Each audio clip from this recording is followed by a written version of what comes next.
याल तरी यारी लागे, याल तरी यारी लागे, अवघे माझ्या मागे मागे. आजी देतो पोट भरी, पुढे म्हणाल तो वरी. हळूहळू चाला, कोणी कोणाशी न बोला. आजी देतो पोट भरी, पुरे म्हणाल तो वरी. तुका म्हणे सांडा घाटे, तुका म्हणे सांडा घाटे. येणे नका वरू पोटे, आजी देतो पोट भरी, पुरे म्हणाल तो वरी.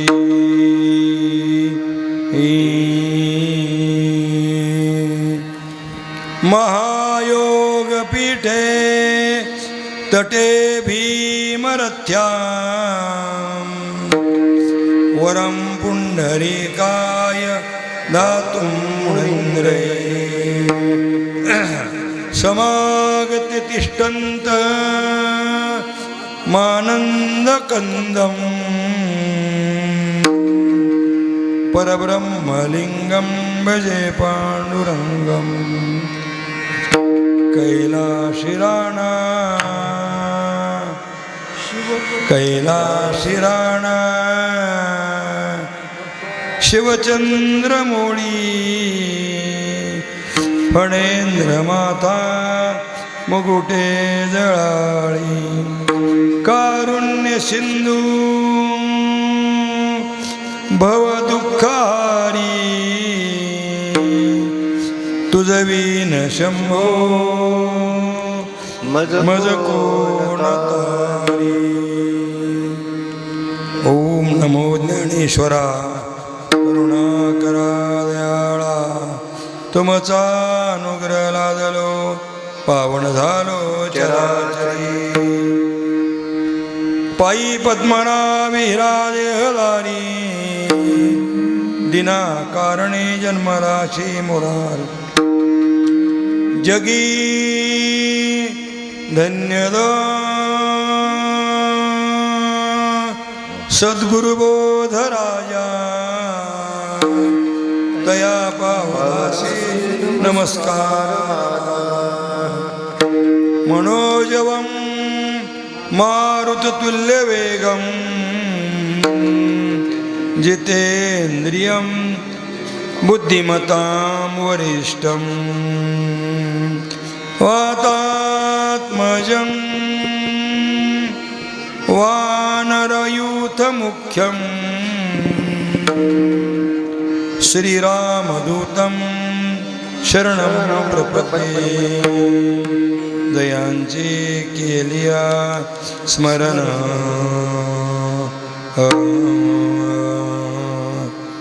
होय सकळ विद्येचे अधिकरण. तेची वंदू श्री चरण चरण. श्री गुरूंचे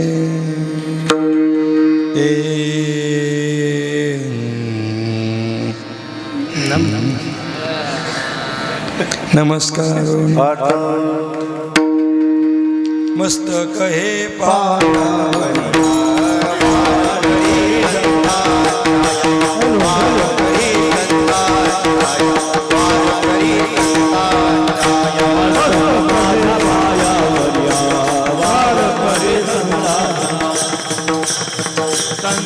जाया वार करे.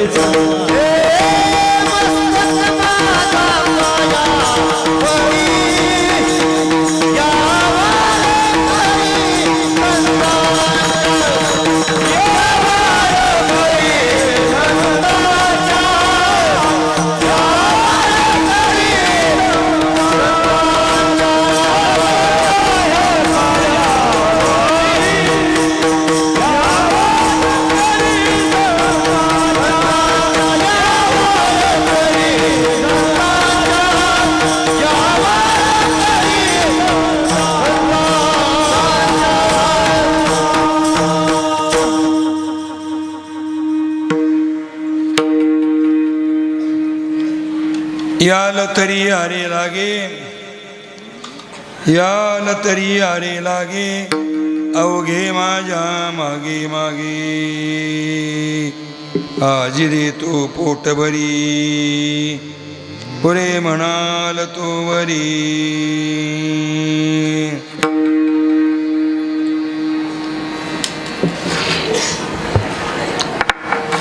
पांडुरंगाच्या प्रत्यक्ष पांडुरंगाच्या अनुग्रहाचा प्रसाद लाभलेले थोर संत शिवाजी बोधले महाराज आणि प्रत्यक्ष पांडुरंगाचा साक्षात्कार पांडुरंगाने ज्यांच्या पाठीमागे टाळ घेऊन उभा राहावा संत मानपूजी बोधले महाराज या संतद्वयाच्या कुळातील 9व्या पिढीतील श्री गुरु रामचंद्र बोधले महाराज महान अधिकारी पुरुष होते.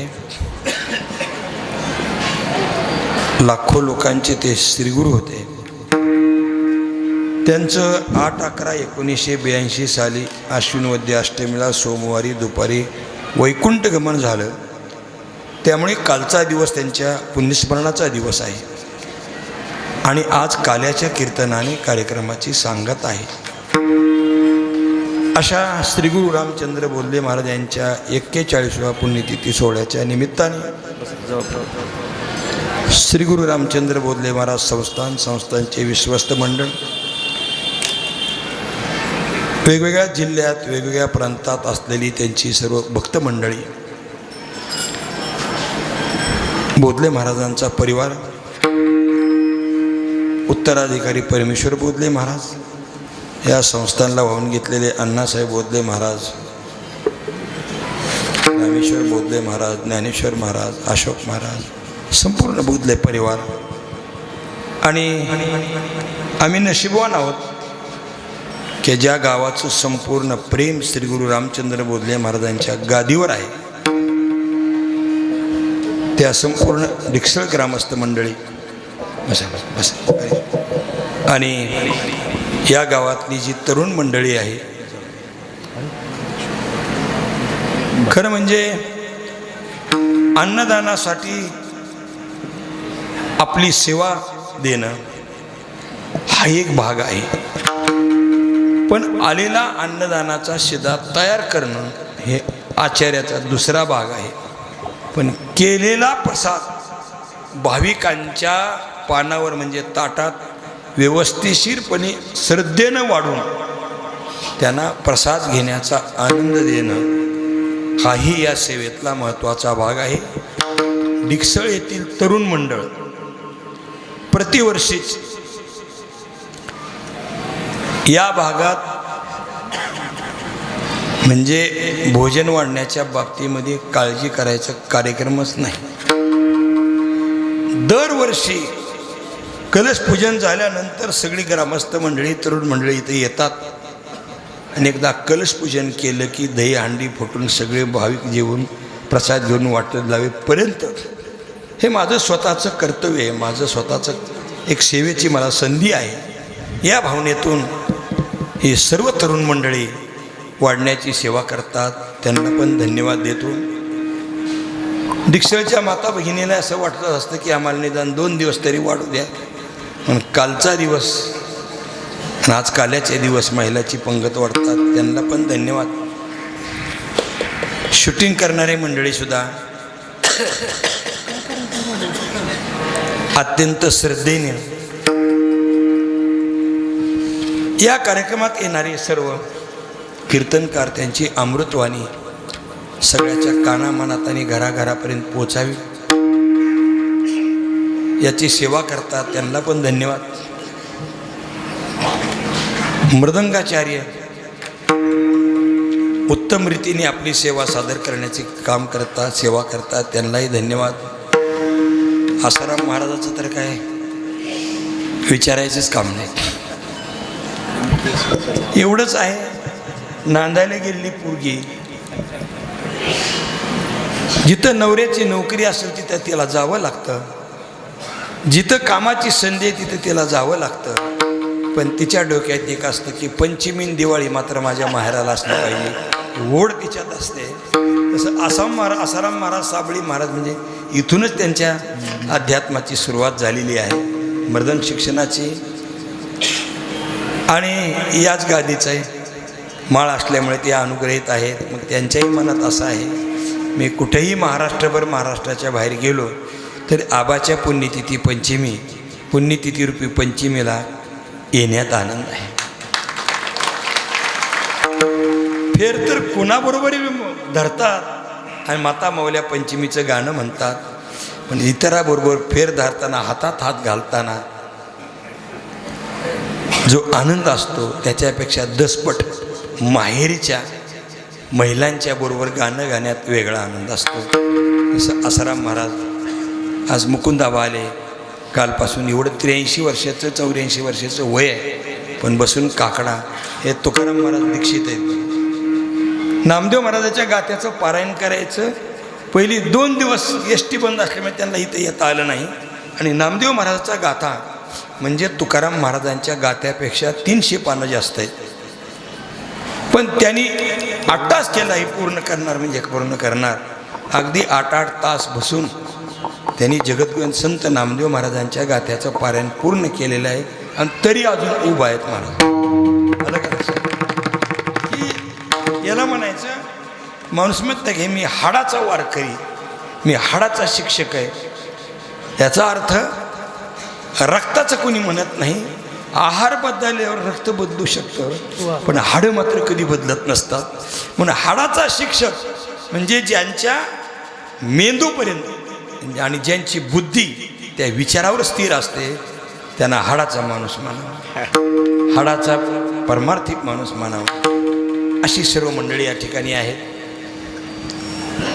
प्रमोद महाराज आहेत, आमचे अशोक महाराज. पहिल्या दिवसापासून मी त्यांना सांगितलं की अशोक महाराज, जरीचंद महाराज, पलीकडे गोरख महाराज आहेत, जे पंचाळ महाराज आहेत, इथं असलेले सर्व टाळकरी मंडळी, मोठेगाव, गोटेगाव, या सर्वाला वडगावकर मंडळी, याला सर्वांना सांगून ठेवले हे देवस्थान तुमचं आहे. महाराजांचं काम फक्त मठ बांधणं असतं, पण भजनाचा आनंद घेणं हे आपल्याच भाविक मंडळीचं काम असतं. लक्षात.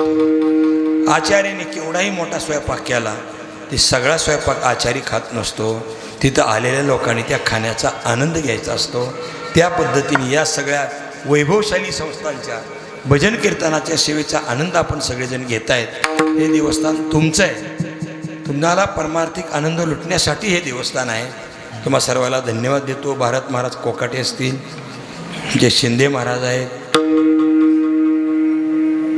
जे पिंगळे काका दर महिन्याच्या वद्य एकादशीला आपलं देवस्थान समजून सेवा करतात.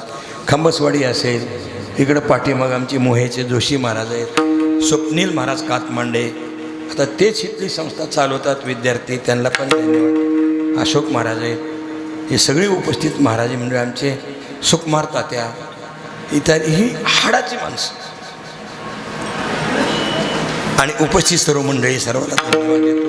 मोठे बंधू पुंडलिक बोधले महाराज रूप दादा आहेत, जे मांडवेचे प्रकाश बोधले महाराज आहेत. आता उपस्थित सर्वांना धन्यवाद देतो. हे 2 हार आहेत. इतके एवढं हार मी ठेवत नाही महाराज, काहीतरी संबंध असल्याशिवाय. त्याचं कारण आहे, आम्हाला हार घातला त्याचं कारण सुभाषराव शिंदे वकील साहेब आहे.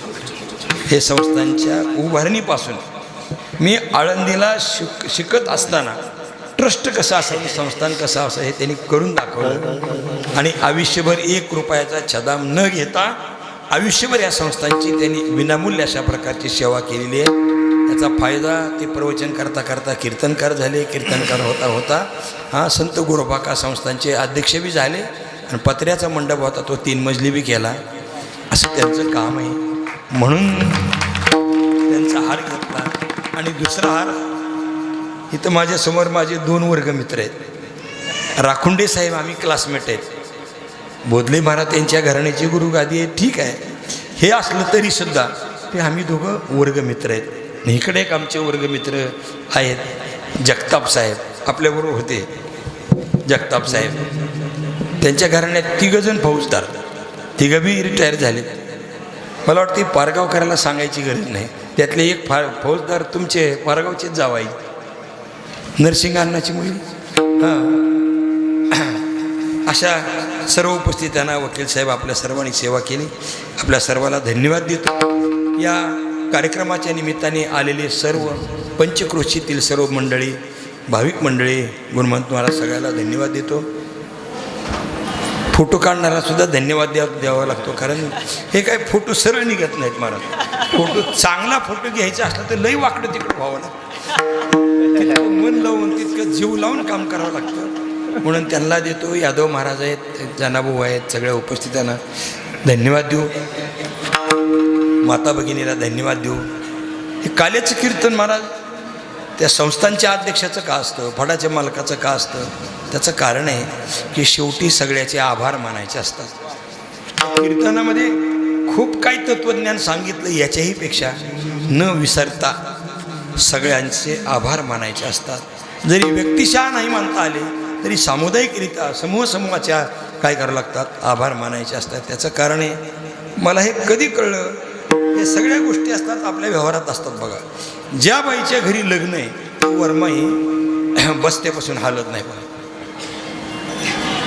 चौकड कोणालाही कामं सांगाल पण त्याच्यापासून हालत नाही. का? तिला माहीत आहे आपली एखादी पाहुणी जर बिनलुगड्याची गेली तर तिच्या लग्नात वाचपा काढल्याशिवाय राहायची नाही, त्याच्यापेक्षा सुधरून वागलं पाहिजे.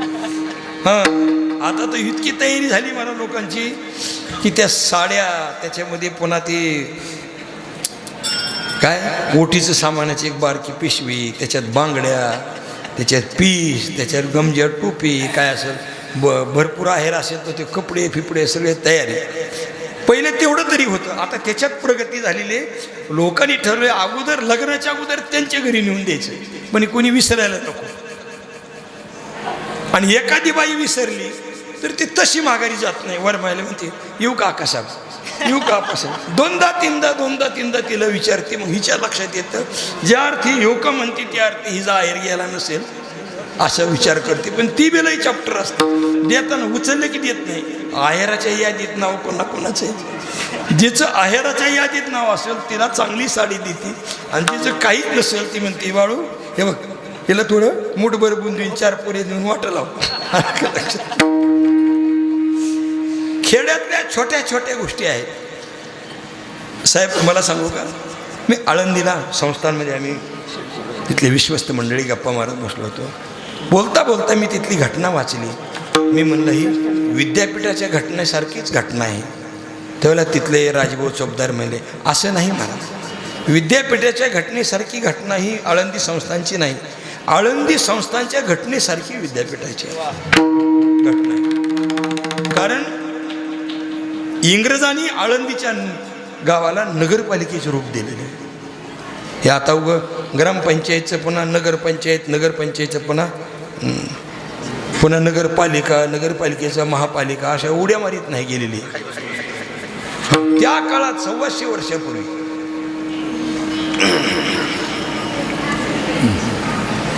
ज्यावेळेला वैकुंठवासी पद्मश्री बापूंना, कारण आम्ही बापूचं नाव घेतो, आबाच्या बरोबर बापू जर आमच्या जीवनात आले नसते तर आमच्या जीवनात एवढं काम करता आलं नसतं. त्यांची खूप मोठी शिकवण, खूप मोठी उपकार. आळंदीचा विकास करायचा ठरला त्यावेळेला स्वर्गीय शंकरराव चव्हाण साहेब आणि स्वर्गीय वसंतदादा पाटील साहेब हे दोघं जरा वेगवेगळ्या ग्रुपचे होते. पण बापूंनी त्या दोघाला सांगितलं की म्हणे आळंदीच्या विकासासाठी तुम्हाला दोघाला एकत्र यावं लागेल. मी साक्षीदार आहे तिथं. ज्यावेळेला माऊलीची महापूजा चालू होती तर एका बाजूला शंकरराव चव्हाण हे केंद्रातले गृहमंत्री होते आणि वसंतदादा पाटील महाराष्ट्रातले ज्येष्ठ नेते होते.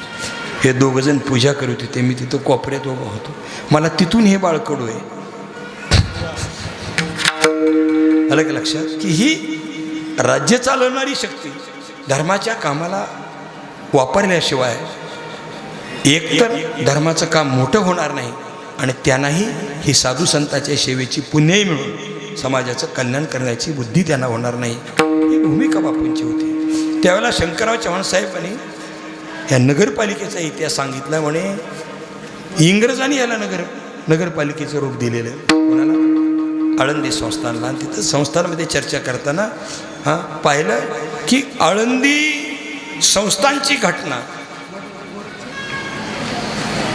ही फार जुनी आहे, विद्यापीठाची परंपरा नंतरची आहे, असा त्याच्यातला अर्थ आहे.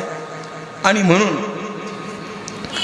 या निमित्ताने जशी एखादी वरमाई कुणीही विसरू नये म्हणून त्या बस्त्यापासून हालत नाही, तिचं कर्तव्य असतं सगळ्याची काळजी घेणं, तसं काल्याच्या दिवशी ज्यांची सेवा आहे त्यांचा नामोल्लेख करणं हे कर्तव्य असतं. म्हणून आपल्या अन्नदान देणाऱ्या अगदी 5-5 पोळ्या जाताना मी 5 पोळ्या देते असे कुणाला वाटत नाही.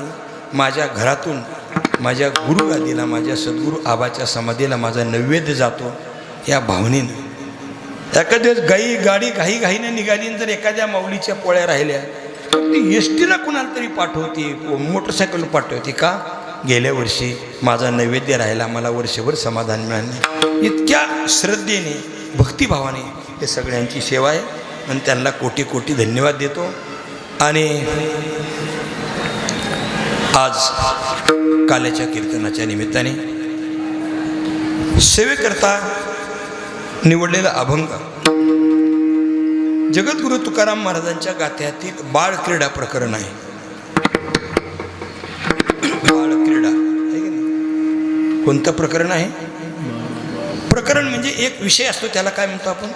त्याला प्रकरण म्हणतो.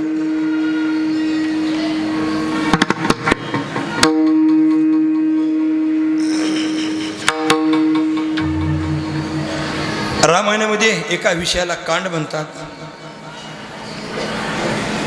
भागवतामध्ये एका विशिष्ट विषयाला पर्व म्हणतात, महाभारतामध्ये त्याला स्तबक म्हणतात. असं वेगवेगळं, पण तो ग्रुप, तो समूह. तसं 4000 अभंगापैकी काही संतपर अभंग आहेत, काही मागणीपर अभंग आहेत, काही भक्तीपर अभंग आहेत, काही पंढरीपर अभंग आहेत, काही अद्वैतपर अभंग आहेत आणि काही अभंग असे आहेत की त्याला बाळ क्रीडा म्हणतात. बाळ क्रीडा म्हणजे काय? क्रीडा हे क्रियापद आहे. क्रीडा म्हणजे खेळणे. आणि मग विशेषण जर आलं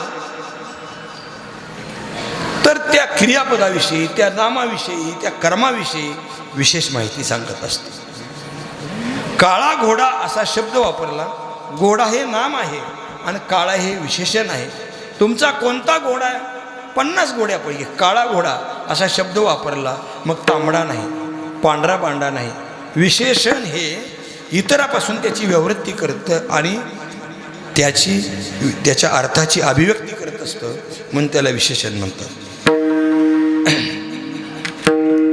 शाळेत शिकलेले व्याकरण राकुंडे साहेब ते त्या काळात पाठ होतं थांबतं, पण आळंदीला इतकं घासून होतं. मला व्याकरणला 100 पैकी 100 मार्क पडले. आणि मी दुसऱ्या वर्षाला गेलो त्यावेळेला पहिल्या वर्षाची पोरं शिकवत होतो मी जबंकर स्वामीच्या मठात. त्यावेळेला ज्या पोरांना व्याकरण शिकवलंय त्यापैकी 5 पोरं तरी 100 पैकी 100 मार्क घेऊनच यायचे. शिकवल्याने आपलं जे ज्ञान आहे ते खऱ्या अर्थानं घटतं, पक्क होतं, त्याची वेगळी अनुभूती येते. सांगायचं कारण असं आहे की क्रीडा म्हणजे खेळ. पण कोणता खेळ? बाळ क्रीडा. भगवान श्रीकृष्ण परमात्म्याने बाल्य अवस्थेमध्ये जे खेळ खेळले, ज्या लीला केल्या, त्या लीलेचं वर्णन ज्या प्रकरणामध्ये आहे त्याला बाळक्रीडा प्रकरण असे म्हणतात. आणि त्याच्यातला हा अभंग आहे. या अभंगामध्ये संवाद आहे. काय आहे? संवाद. माणसं बोलतात, पण आपलं बोलणं कोणत्यात म्हणजे सामील होते लक्षात ठेवा. बोलतो, वदवदती म्हणजे बोलणे, बोलतो माणूस. पण त्या बोलण्याचे 3 प्रकार आहेत.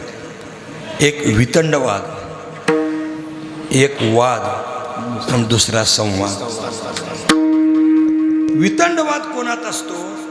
ज्याच्याबद्दल आपल्या मनामध्ये तिरस्कार आहे, द्वेष आहे, मत्सर आहे, उपेक्षा बुद्धी आहे. त्याच्याबरोबर होणारी जी चर्चा असते ती वितंडवाद. म्हणजे त्याच्याकडून चूक नसताना, त्याच्याकडून गुन्हा नसताना त्याच्यावर त्याचा आरोप करणं, याला काय म्हणतात? वितंडवाद म्हणायचं. दुसरा आहे वाद. इथे वादामध्ये भांडण नाही. वाद म्हणजे भांडण नाही. वाद शब्दाचा अर्थ असा आहे, मनामध्ये द्वेष काहीच नाही, फक्त त्याच्या मताचं आपल्या चातुर्याने खंडन करणं आणि याने याच्या मताचे आपल्या चातुर्याने खंडन करणं.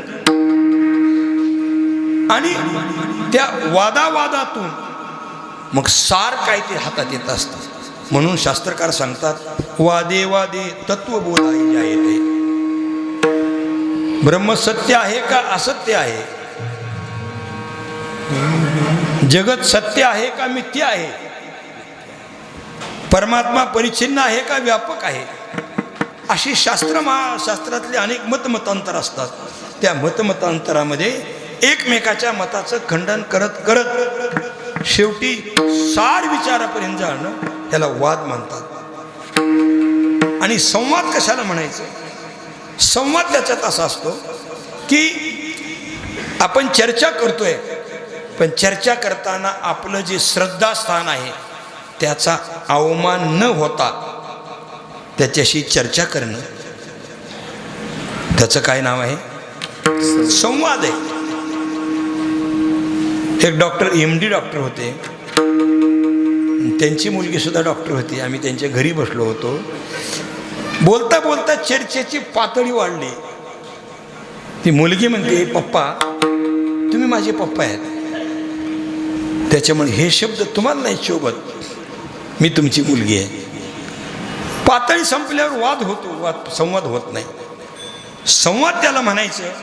गुरु शिष्यामध्ये संवाद असतो, देवभक्तामध्ये संवाद असतो. अलग लक्षात, आपल्या श्रद्धेस्थानाशी आपली चर्चा होणं त्याला संवाद म्हणतात. श्रीकृष्ण परमात्मा आणि अर्जुन या दोघांमध्ये कुरुक्षेत्रावर जी चर्चा झाली तो वितंडवाद नव्हता, तो वाद नव्हता, तो संवाद होता. हरिः ओम तत्सदिति श्रीमद् भगवद्गीतासु उपनिषत्सु. मी थोडं गीतासून पुन्हा उपनिषत्सु का म्हटलं? गीतासूमध्ये त्याला पहिला उकार आहे आणि उपनिषदामधलं उ आलं, परंतु संधी केल्यानंतर उ उडून जातो. म्हणजे ती डोक्यातली नाही उड का, त्यातली उ उडून जाते. सचा ऱ्हस्व स्वर आहे, ऱ्हस्व उकार आहे, तो दीर्घ होतो. असा व्याकरणाचा नियम आहे. आणि म्हणून या दोघांमध्ये काय श्रीकृष्ण अर्जुन संवाद आहे. अर्जुन आणि भगवंतामध्ये झालेला जो गीतेतली जी कुरुक्षेत्रावरची चर्चा आहे त्याला संवाद म्हणायचं. या संवादामध्ये सुद्धा दोघात होणारा संवाद. आणि संवाद म्हणजे एकटा बोलतो, दुसरा मात्र ऐकत असतो, ह्याला सुद्धा काय म्हणतात? ह्याला संवाद म्हणतात.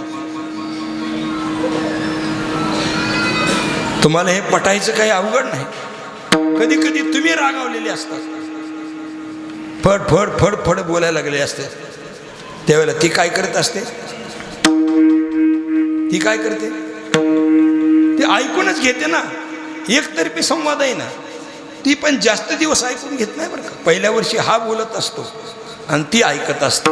ऐकून ऐकून तिने याचा सगळा सर्वे केलेला असतो, ह्याची कॅपॅसिटी काय, ह्याची बुद्धिमत्ता काय, ह्याचं काय, ह्याचं स्थानमान काय. मग दुसऱ्या वर्षी ती बोलत असते आणि हा ऐकत असतो. दोन्ही वर्षी एकरी संवाद असतो. पण तिसऱ्या वर्षामध्ये तिचं एवढं ऐकून घेणं याला सहन होत नाही. आणि याचं कितपत कुवत हे तिला कळाल्यामुळे तिला वाटतं आता एक कॅचमेटमध्ये आलेलं आहे, क्रॉस फटवून खाली वाढायला हरकत नाही, त्याच्यामुळे ती पण दम खात नाही. त्यावेळेला तिथून पुढे तिसऱ्या वर्षी होणारा जो संवाद असतो तो दोघातला संवाद असतो. आता तुम्ही कोणत्या वर्गात आहे ही माझ्यासारख्या चौकशी करू नये. आलं का लक्षात? हां, संवाद. या अभंगामध्ये जगद्गुरु तुकाराम महाराज जे संवाद सांगतात ह्याच्यामध्ये भगवान श्रीकृष्ण परमात्मा गोपाळाशी संवाद करतात. काय करतात? गोपाळाबरोबर संवाद करतात भगवान श्रीकृष्ण परमात्मा. आता काढलं तर चालेल ना?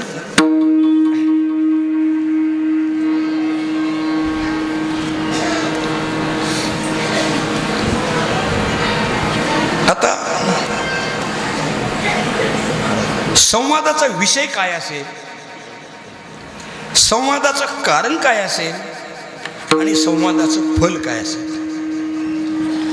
भगवान श्रीकृष्ण परमात्मा एकटेच बोलतात, गोपाळगडी ऐकून घेतात. हे कशावरून?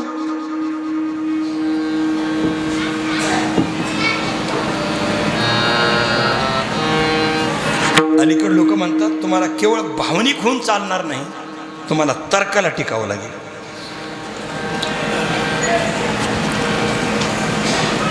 या अभंगाची चारी चरण पाहिली. याल तरी यारे लागे अवघे माझ्या मागे, म्हणजे बोलणारा एकच आहे. पोटवरी पुरी म्हणाल तोवरी, हळूहळू चाला कोणी कोणाशी न बोला, म्हणजे बोलणारा एकच आहे. तुका म्हणे सांडा घाटे येणे नका भरू पोटे,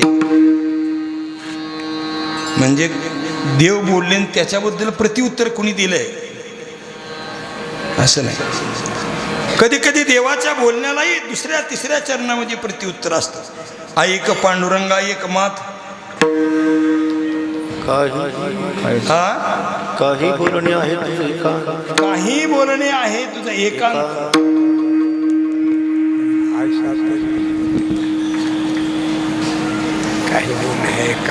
पांडुरंगा ऐक, किंवा बहुदूरवरी भोगविले भोगाड, आता पांडुरंगा सोडवावे. बोलणार दुसरे कोणीतरी आहे. इथं बोलतात भगवान परमात्मा. पण बोलण्यामध्ये सुद्धा एक प्रकार आहे बघा.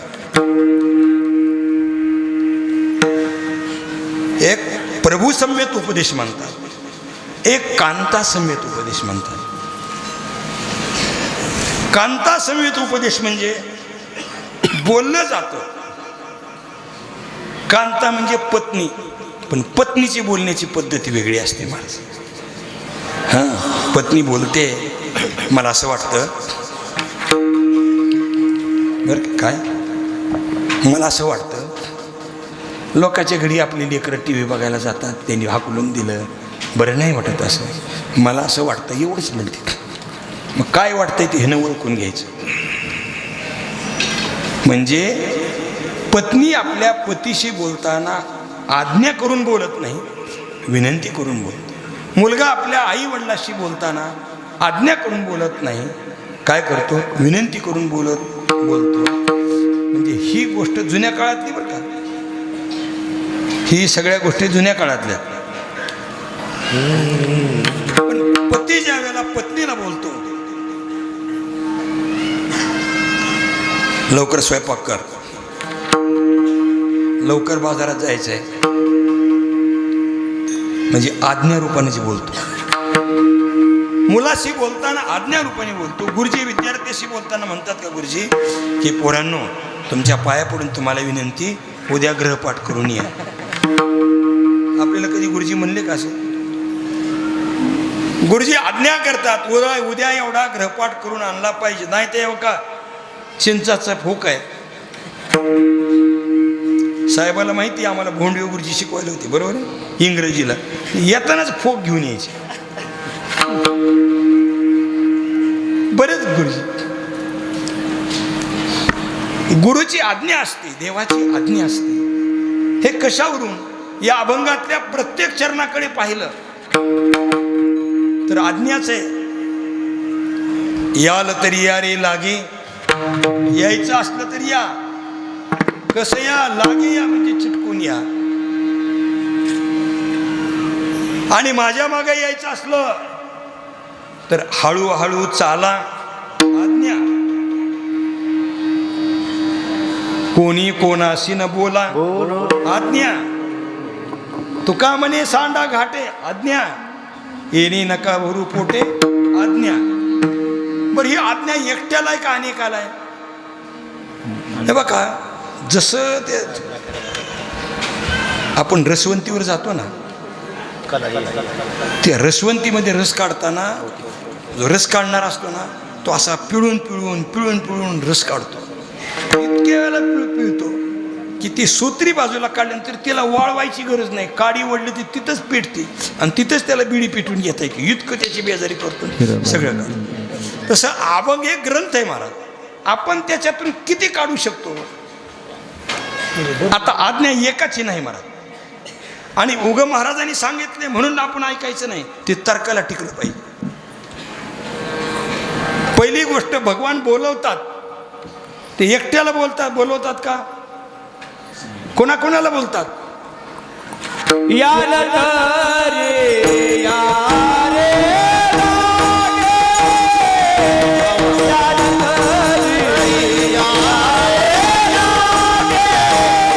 ओ याला रे या रे लागे, याला रे या रे लागे, याला रे या रे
रे लागे, अवघे माझ्या मागे मागे. या कोण कोण या? अवघे. अवघे म्हणजे संपूर्ण. एक वचन आहे का बहुवचन आहे? बहुवचन आहे, म्हणजे सर्वाला बोलवतात. अभंगात सगळ्या गोष्टी बहुवचन आहेत. हळूहळू चल का चाला. चल म्हटलं तर एकटा आला, चाला म्हणलं तर बहुजन. कोणी कोणाशी न बोला, बोल का बोला, म्हणजे चाला हे बहुवचन आहे, बोला हे बहुवचन आहे. आणि तुका म्हणे सांडा घाटे, सांडा हे बी बहुवचनच आहे.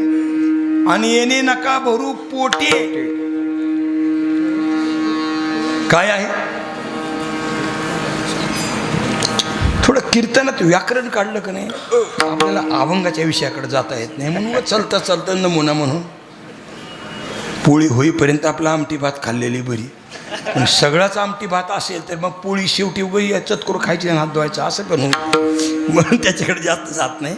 गुरुमाऊली संतांच्या कृपेने चिंतन करताना आपल्याला एक लक्षात येईल की जगद्गुरू तुकाराम महाराज भगवान श्रीकृष्ण परमात्म्याच्या मुखी असे शब्द घालतात किंवा भगवंताचा आणि गोपाळगड्याच्या संवादातला अभंग आहे.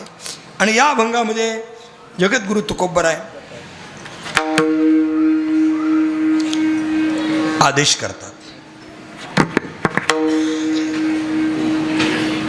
कशासाठी आदेश करतात? त्याचं कारण काय? आदेश कोण करतंय, आदेश कोणाला करतंय, आणि आदेश करण्याचं कारण काय, आणि या आदेशातून मिळणारं फल काय, या चार गोष्टी आपण थोड्याशा विचारात घेऊ. पहिली गोष्ट, आता आदेश करणारे कोण आहेत?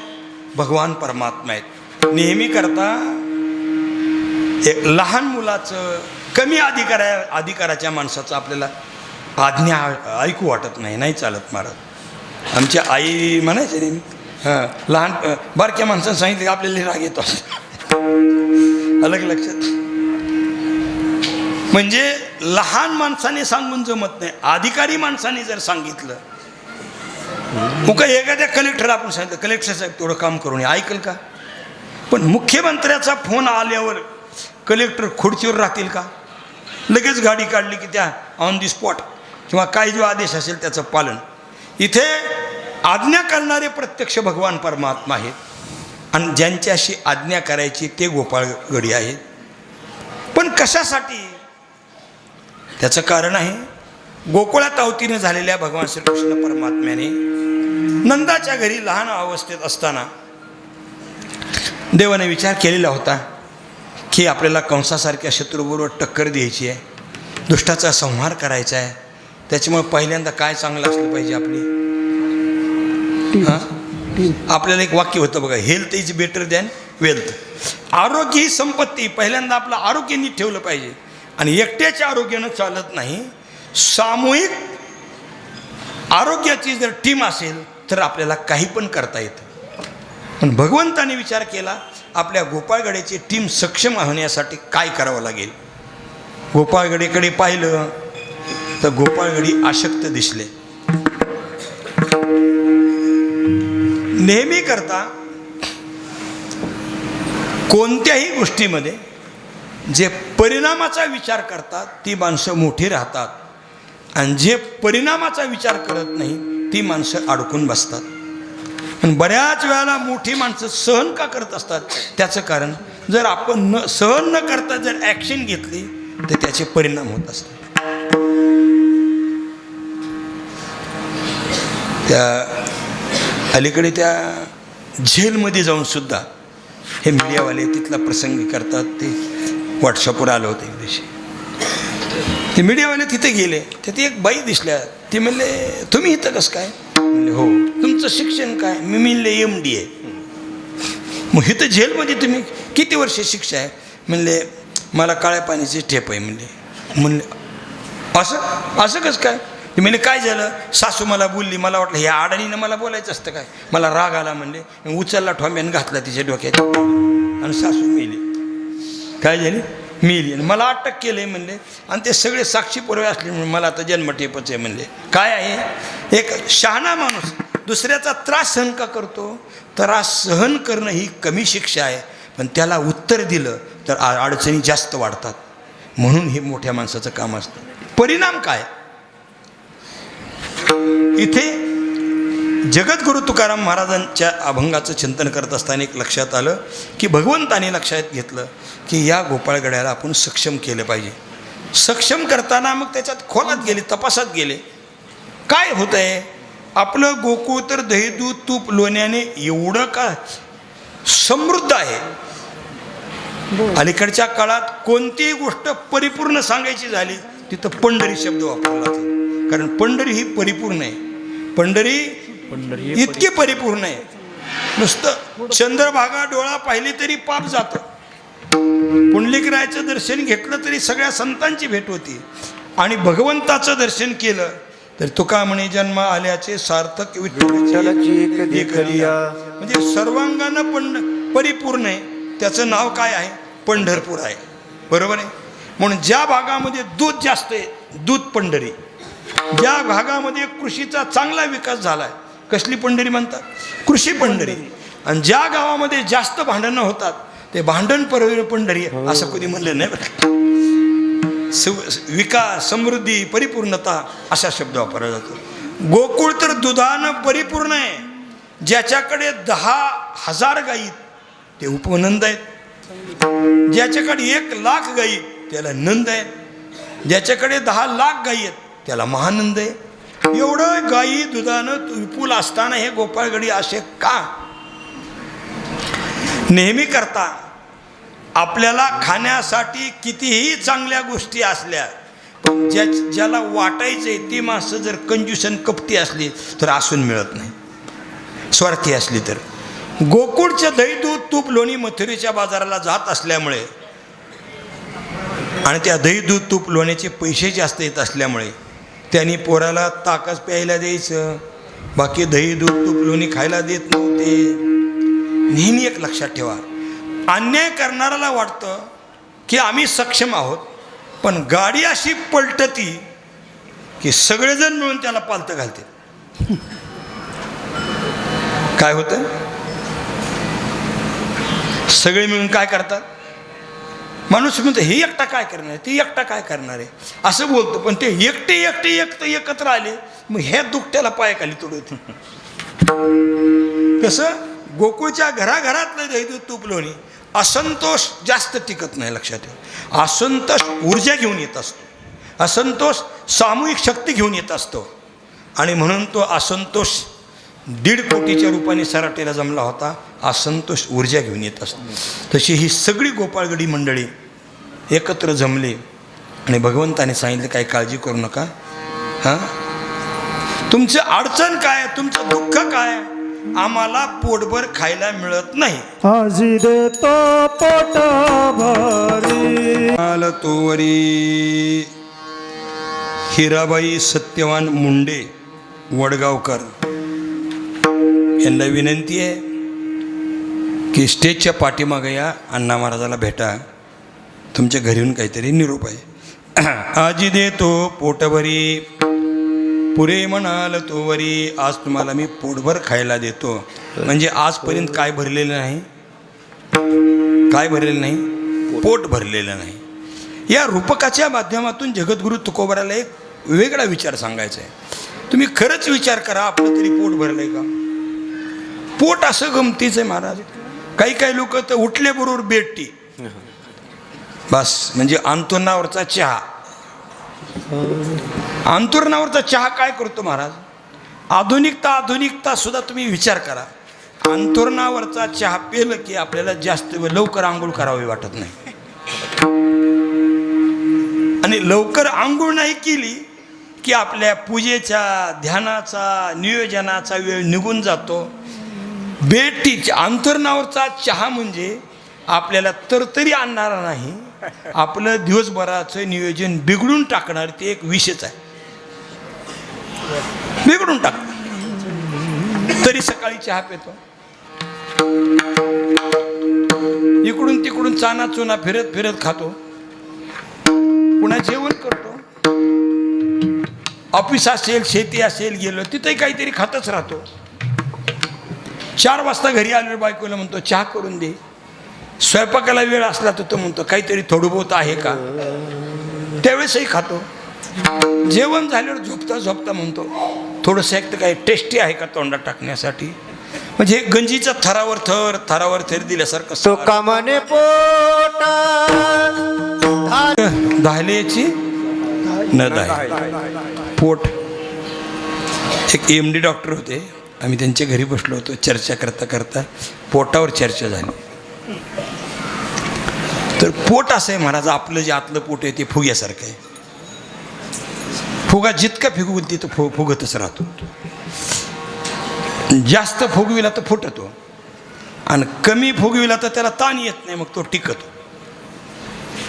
तसं आपलं पोट फुग्यासारखे म्हणा. जास्तच फुगविलं तर सज्जा सुटतो. हां, देरी कुणाला येते हो, सज्जा सुटतो. वैकुंठवासी पूज्य धुंडा महाराज देगलूरकर महाराज, माझा एक स्वभाव आहे महाराज, ज्या थोरा मोठ्याच्या मुखातले शब्द ऐकले ते सांगताना त्यांचं नाव घेत जावं, आशीर्वाद मिळत असतो. लक्षात ठेवा, आपण कुणा ऐकलं तरी कुणाचंच बोलत नाहीत असं नाही, आशीर्वाद असतो. साधं बायका इतकं कळू दे आपल्याला. हां, बाई जर सप्ताहात एखाद्या मंदिरासाठी पट्टी घेऊन आली तर पुकारताना म्हणती त्यांच्या नावानं पुकारा. ज्या चुली पडल्या बाईला जेवढं कळतं तेवढं जरी आपल्याला कळलं तरी खूप झालं. कोणाच्या नावानं देती वर्गणी? पतीच्या नावानं, वडिलाच्या नावानं. काही लोक महाराज आपल्या भागात ज्यांनी काम केलं, विशेष काम केलं, त्या सभागृहाला त्यांचं नाव देतात, त्यांचे पुतळे उभा करतात, त्यांच्या नावानं ग्रंथ काढतात. का? हे एक आशीर्वाद असतो आपल्याला. आणि म्हणून महाराज सांगायचे, आता आपण सगळे नांदेड जिल्हा असेल, धाराशिव असेल, हे जे 8 जिल्हे हे सगळे निजामाच्या काळातलेच ना. महाराज म्हणायचे निजामाच्या काळात लोक काही इतके असायचे जाडची जाड की त्यांना जर गाडीत बसवायचं असलं तर एरंड्याचं तेल लावायचं आणि मध्ये लोटायचं, आणि बाहेर काढायचं असलं तर तसंच ओढून काढायचं. आता ती त्यांच्या तोंडातले शब्द मी बोलतो, माझ्यासारख्याला ते जमत नाही. ते इतके असायचे, त्यांचं पोट मोठं असायचं, त्यांना जर पोटात गॅस झाला तर त्यांची त्यांना पाय उचलत नसायचे. मग त्यांनी त्यांच्या नौकराला म्हणायचं, मुझे पदाओ. मग त्यांना पायवरी करायचं आणि ही मोटर चालू व्हायची पुन्हा. किती फुगा मोठा झाला असेल. वैकुंठवासी पूज्य जगन्नाथ महाराज पवार महाराज म्हणायचे महाराज की शहरातली माणसं भूक लागली म्हणून कधी जेवत नाहीत, फक्त टाईम झाला म्हणून जेवतात. का? सारखंच थरावर थर चालू असतील त्यांचे, हां, आणि शारीरिक कष्ट नसतात. आपण याच्यासाठी चिंतन करत आहोत, पोट भरणं. इथे नका भरू पोटी असा शब्द आलेला आहे, हे बहुवचन आहे. बघा, अभंगाचं चिंतन करताना वेलांटी, ओकार, काना, मात्रा या सगळ्याचा विचार लक्षात आला तर अभंगाचं चिंतन होत असतं. नाही तर नुसता मात्रा हुकला तर मग त्याचंच मात्र होतं विचाराचं. पोटे बहुवचन आहे म्हणजे एवढं एकच पोट आहे का? आपल्या बुद्धीचं पोट वेगळं आहे, आपल्या मनाचं पोट वेगळं आहे, आपल्या अहंकाराचं पोट वेगळं आहे. हे खाण्याचं पोट आहे. आणि त्याचं कारण असं आहे, पोट का भरत नाही? आपली इंद्रिय बहिर्मुख आहेत.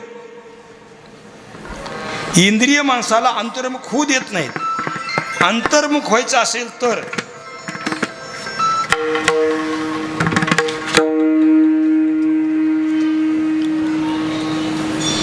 इंद्रियाची कसमस मोडे आणि मनाची घडी घडे हृदया माझी.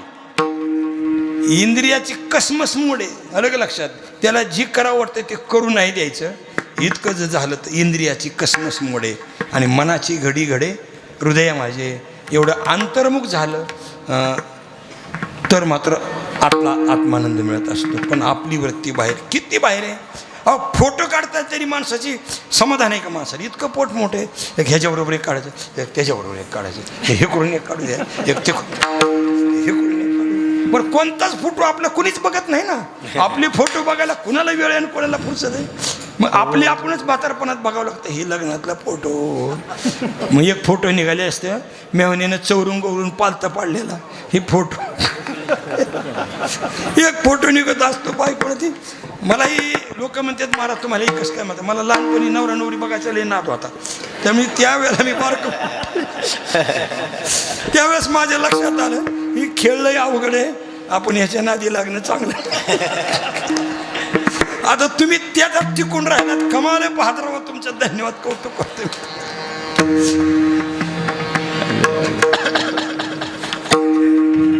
साधं फोटो काढताना आपण थांबत नाही. आपण हे आपलं पोट कसं आहे बघा. कापड दुकानामध्ये गेल्यानंतर कपडे घेतात नाही, नवरे स्वतः कधी घेतच नाही साड्या. का? कसली आणली तरी घरची त्याला नापसंत. तुम्हाला कळतच नाही, काटायलाच कळत नाही, पदरच काय नाही, आमक्यालाच कळत नाही. गोंड्यातनीच असली पाहिजे, मोरपंखीच असली पाहिजे, गाढवपंखीच असली पाहिजे, डोकर कलरीची म्हणजे कसली पाहिजे ती तिला पाहिजे. अलग लक्षात. मग त्याच्यासाठी हा काय म्हणतोय, तूच चल बाजारला. मग तिथे गेल्यानंतरी काय, हिरवे चारी भांबावे पशू, एकदम राखलेला बांध दिसल्यावर मग त्याला इथं खाऊ का तिथं खाऊ कळत नाही. 50 साड्या काढायच्या, अजून एक दाखवा, तिकडली दाखवा, ती वरची दाखवा. आता तर त्या कापड दुकानावाल्याने त्या साड्याचंच दालन वेगळं केलेलं आहे. आणि साड्याचं दालन वेगळं केलं तरी सुद्धा त्याचं पोट भरत नाही. ही एक दाखवा, ती एक दाखवा, ती एक दे, त्याच्यावरची दार बघू देवर, इकडली बघू देवर. बरं, अक्कल तर काहीच नाही महाराज. आणि सगळं केलं म्हणजे ही गड्या खडून ठेवा, ही 322 रुपयाची पहिलीच द्या. म्हणजे आपलं काय थांबत नाही, पोट भरत नाही आपलं. पोट सेवितानंद आहे, भूक भुकेलीच आहे, तुका म्हणे पाहे आहे, पाहे तुका म्हणे पाहे कोण वास मुक्तीची. बस, तुका म्हणे पाहे कोण वाट मुक्तीची. म्हणजे किती घेतलं तरी थांबतच नाही माणूस. आता जे लोक आत जातात, आत म्हणजे देवळात नाही, आत जी गेली माणसं, आत म्हणजे तुम्हाला कळलं, म्हणजे असे सहजासहजी काय फुलं फिलं घेऊन गेली नाहीत. हार बुक्का फुलं 300 कोटी 400 कोटी 500 कोटी. मला राकुंडी साहेब, मला नेहमी असा प्रश्न पडतो, इतक्यासाठी मग काय त्यांच्या बायकोला चप्पल सांधायला पैसे यांच्याकडे नाहीत का, फुडणीला तेल नाही, कशामुळं? त्याचं एकच कारण आहे, लोभ. लोभ. ज्ञानोबाला सांगतात, हे बघा, ही संत वाङ्मय, हे तत्त्वज्ञान आहे, लक्षात ठेवा. हे काय अंधश्रद्धेचं काम नाही, हे तत्त्वज्ञान आहे. भोगिता कामू वाडे की इंधनी आगीशी हाकाक चढे. आग्नी जितकी लाकडं टाकावी तितका अग्नी जास्त भडकतो. तसं जितके भोग आपण घ्यावेत, मग ते रसनेच्या जिभेच्या मातून रसनेचे असेल, नेत्राच्या द्वारा रूपाचे असतील, श्रवणाच्या द्वारा कानाचे असतील, जे जे म्हणून काय भोग आहे ते जेवढे भोगावे तेवढे अधिक भोगण्याची इच्छा माणसाची होती. इंधने मानाग्नी कोटी अग्नी को. कोण तृप्त झाला इंधनी निमाला अग्नी कोठे. तृप्त कोणच नाही. किती वर्ष पंतप्रधान राहिल्यावर आता बस म्हणा वाटलं. किती वर्ष राष्ट्रपती राहिल्यावर आता मला पुरे असं म्हणावं लागेल. हे बघा, सरकारनं जो कारखान्याला नियम काढलाय ना की 10 वर्षाच्या नंतर त्या व्यक्तीला चेअरमन राहता येत नाही. का? त्यांना माहिती आहे हे चिमटखोर माणसं शेवटपर्यंत सोडणार नाहीत, त्यापेक्षा कायद्यात बदलू यांना. माणसं नाहीत बदलत ना, स्वतः नाही होता आलं, पोराला तरी करते, आणि त्याला नाही करता आलं, राबडीला तरी करते.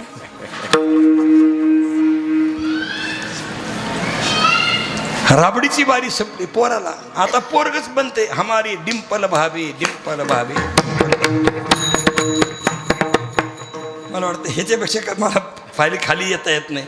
मला कशासाठी बोलायचे गुरुमाऊली संतांच्या कृपेने की ही इच्छा कधी तृप्त होत नाही माणसाची. हे व्यवहारातल्या माणसाचं सोडून द्या. इंद्राला समाधान नाही. इंद्राला वाटतं ब्रह्मदेव व्हावं, ब्रह्मदेवाला समाधान नाही होत नाही, त्याला वाटतंय भगवान शंकर व्हावं, आणि भगवान शंकरला वाटतंय राम बनावं. म्हणजे कुणीच कुठं थांबत नाही. ह्याला म्हणायचं भूक.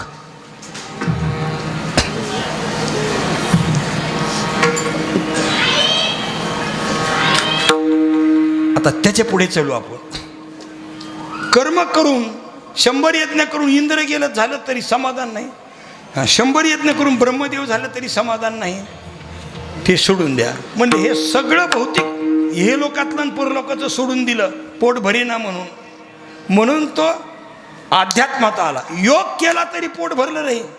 1400 वर्ष योग केला तरी पोट भरलं नाही, उपाशीच. मग काय करावं लागेल? ज्ञानाची कास गुरुकडे जावं लागेल.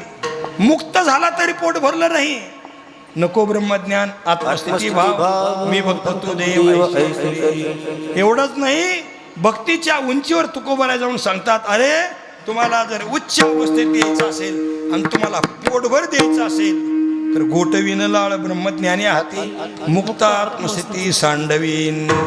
एवढंच आहे. त्या भक्तीमुळे मिळणारा जो आनंद आहे तो आनंद मात्र यम लब्ध्वा पुमान सिद्धो भवती, तृप्तो भवती, अमृतो भवती. ज्याची प्राप्ती झाली की त्याला कशाच्याही आशा उरत नाही. कृतकृत्य झालो आणि इच्छा केली ते पावलो. या ब्राह्मी स्थितीचं जर येऊन तुमच्या जीवनाची तृप्ती व्हायची असेल तर तुकोबाऱ्या म्हणतात, तुम्ही कुणाच्याही मागं फिरू नका. काय करा? याल तरी अरे लागे,